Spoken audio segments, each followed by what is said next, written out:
დიდი მადლობა ხალბატონი ნინო კალენდარიშვილი, მშვიდობის მშენებლობის ექსპერტი და ბერტა ფონ ზეტნერის პრემიის პირველი ლაურეატი საქართველოში არის ჩვენთან ერთად. ჩვენ ვართ ერევანში, დღეს აქედან გვაქვს ინტერვიუ სიმბოლურად დამოუკიდებლობის აღდგენის დღე, რომელიც თბილისში გამოცხადდა. ჩვენ კი ერევანში უნდა ვისაუბროთ ისეთ საკითხზე, როგორც არის პოსტტრაუმატული სტრესი, როგორც არის რეგიონში კონფლიქტის დარეგულირება. და სწორედ ამ თემებზე გიქნება თქვენს კონდეთ გამოსვლა და მოხსენება და იქ მკითხეთ ძირითადი ასე ვთქვათ შტრიხები რა პრობლემების წინაშე დგას მთლიანად რეგიონი და კონკრეტულად ეს პრობლემა. დიდი მადლობა გიორგი და დიდი მადლობა ორგანიზატორებს, რომლებიც სათემის ჩაუდგნენ ასეთ სერიოზულ საქმეს, კონფერენციას, რომელსაც რეგიონული განზომილება აქვს. ჩვენ ვართ ერევანში და დღეს ვსაუბრობთ კონფლიქტების და მშვიდობის თემის გააზრებაზე, შესწავლაზე, ახალი პარადიგმების მოძებნაზე და რაც თავარია, ტრაუმული ნარატივების წარმოჩენის მნიშვნელოვნებაზე, ან არამნიშვნელოვნებაზე. რა გზას უნდა დავადგეთ რეგიონში, ისათვის რომ მშვიდობაზე ვისაუბროთ და რაც თავარია, საფუძველი შევქმნათ მდგრად მშვიდობას. რეგიონში არსებული კონფლიქტები, სამი კონფლიქტი, ხო? მაინც აქტუალური რჩება ყარაბაღის კონფლიქტი, მიუხედავად იმისა, რომ რეგიონის ერთ-ერთი ქვეყანა თვლის, რომ მოგვარებულია ეს კონფლიქტი, ქართულ-აფხაზური, ქართულ-ოსური განზომილება, სრულიად განსხვავებული კონფლიქტები, განსხვავებული გეოპოლიტიკური დატვირთვით, სიძნელით, თანამედროვე სიმწვავითაც ადამიანური ისტორიების და ადამიანური დრამების თვალსაზრისით. ამიტომ ალბათ როცა ვლაპარაკობთ მშვიდობაზე და მშვიდობის მშენებლობაზე, რეგიონულ მასშტაბში რას ვდებთ ჩვენ ცნებაში მშვიდობა და რას ნიშნავს ეს? იმიტომ რომ ჩემი მუშაობის გამოცდილება აშენებს, რომ ყველას გვინდა მშვიდობა. ქუჩაში ადამიანს რო გავაჩერებ, მე საქართველოში არ შემხვედრია ადამიანი, რომელიც იტყვის, რომ არა მშვიდობა არ მინდაო, მაგრამ კონკრეტულად რა მექანიზმები, რა განზომილებები, რა ტექნიკები, რა აუცილებელი წინაპირობები და დროში გამგზობადი სტრატეგიები ამისთვის საჭირო, აი სწორედ ეს არის საფიქრებელი თითოეული ქვეყნისთვის და რეგიონისთვის, რეგიონის და თითოეული ქვეყნის სპეციფიკებიდან გამომდინარე. და აი ამ ტიპის შეხვედრები სწორედ ამიტომ არის მნიშვნელოვანი, რომ ჩვენ ერთმანეთს გავუზიაროთ და ნათქვამი გავიაზროთ. ხანდახან ხმარობთ სიტყვას გადავიაზროთ, იმიტომ რომ გამოცდილება ურთიერთობის და ერთმანეთის პრაქტიკის გააზრების გვაქვს, მაგრამ ამ გეოპოლიტიკურ გარემოში შეცვლილში მთლიანად გავიაზრებთ თუ გადავიაზრებთ იმას, რაც ჩვენ პრაქტიკულად მიღებული გვაქვს გამოცდილება, ჩემი აზრით ძალიან მნიშვნელოვანია. ძალიან მნიშვნელოვანია გეთანხმებით და რა ინსტრუმენტებია თქვენს ხელთ, ჩვენს ხელთ, ასე ვთქვათ, განსაკუთრებით აი ამ მოცემულობაში, როცა იმართლა ყველაფერი იწვის და ძალიან მყიფეა ეს მშვიდობა. ხო, ჩემი აზრით ერთ-ერთი უმნიშვნელოვანესი მომენტი, ახლა აი ამ შეხვედრაზე დღეს სომხეთში, იქნებიან სომეხი ექსპერტები, რომლებიც უსაფრთხოების ექსპერტებიც არიან. ამ მოცემულობაში უმნიშვნელოვანესია, რომ მშვიდობის მშენებლობის ექსპერტები და უსაფრთხოების კვლევის ექსპერტები, უსაფრთხოების სექტორის კვლევის ექსპერტები ერთმანეთთან ჭიდრო არა მხოლოდ კომუნიკაციაში, არამედ კვლევით პროცესებშიც ვიყოთ, იმიტომ რომ ერთი მეორისგან დამოუკიდებლად ფაქტიურად შეუძლებელი არსებობდეს, ხო? ჩვენ მithumetes ამ რთულ გეოპოლიტიკურ სიტუაციაში და ამავე დროს მშვიდობაზე თუ კი ვმუშაობთ და ვლაპარაკობთ, ჩვენთვის ერთ-ერთი უმთავრესი მომენტი არის პიროვნებაზე ორიენტირებული მიდგომები და პიროვნების გარშემო კონცენტრაცია, როცა ვლაპარაკობთ მშვიდობაზე და მშვიდობის შენებლობაზე.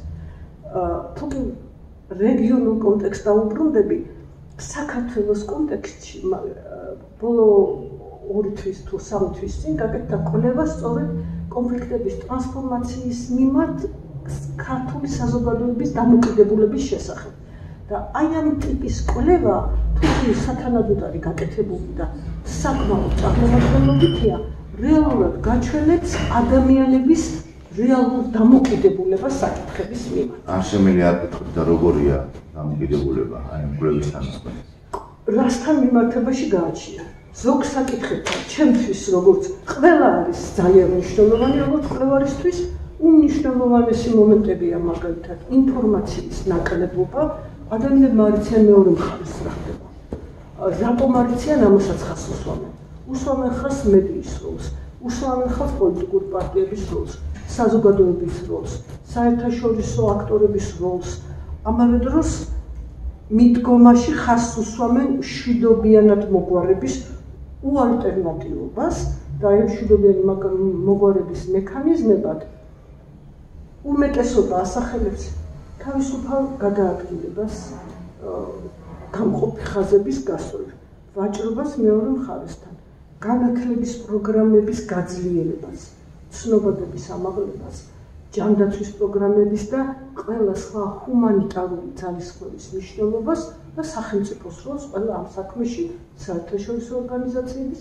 საერთაშორისო განზომილების, ევროინტეგრაციის, იმიტომ რომ ევროინტეგრაციის კონტექსტის გარეშე ადამიანები ნაკლებად ხედავენ შესაძლებლობებს სიტუაციაზე ზემოქმედება მოახდინონ.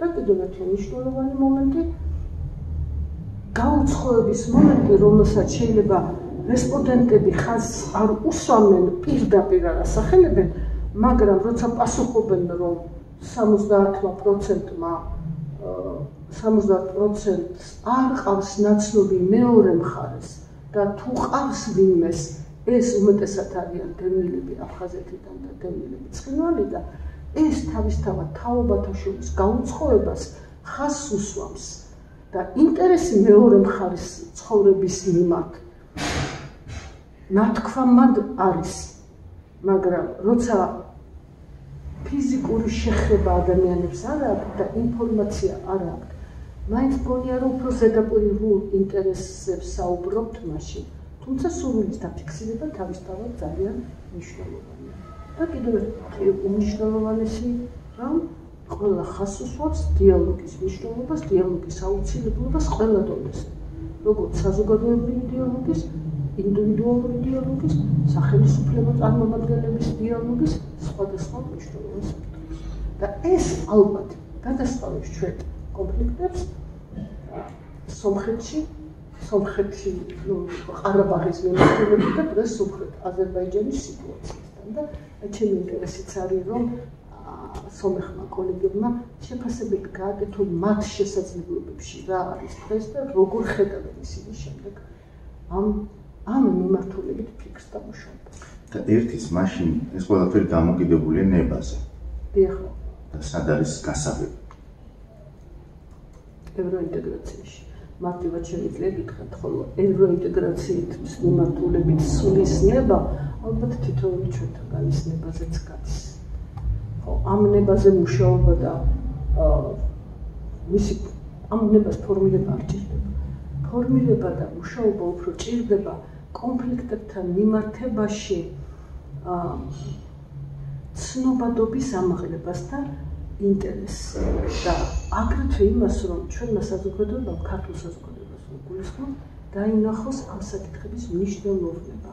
დღევანდელ სიტუაციაში და არც ერთი წლის წინ და არც ორი წლის წინ თემა კონფლიქტები, მშვიდობა არ იყო ტოპ თემებს შორის. პრიორიტეტულ თემას ასახელდებოდა არც საზოგადოებრივ გამოკითხვებში, არც პოლიტიკური პარტიების საპროგრამო მასალებში. მე არ ვამბობ, რომ ეს უნდა იყოს დღეს ტოპ თემა. მაგრამ ამ თემის გავლით აუცილებლობა ჩვენი ქვეყნის მომავლის ვექტორის განსაზღვრა ალბათ მნიშვნელოვანი იქნებოდა. კეთილი. ძალიან დიდი მადლობა დღეს ერევანში ამ საკითხებზე საუბრისთვის და უკვე თბილისში დაგიბრუნდებით გაცილებით ცვლად სასაუბრო. დიდი მადლობა მოწვევისთვის.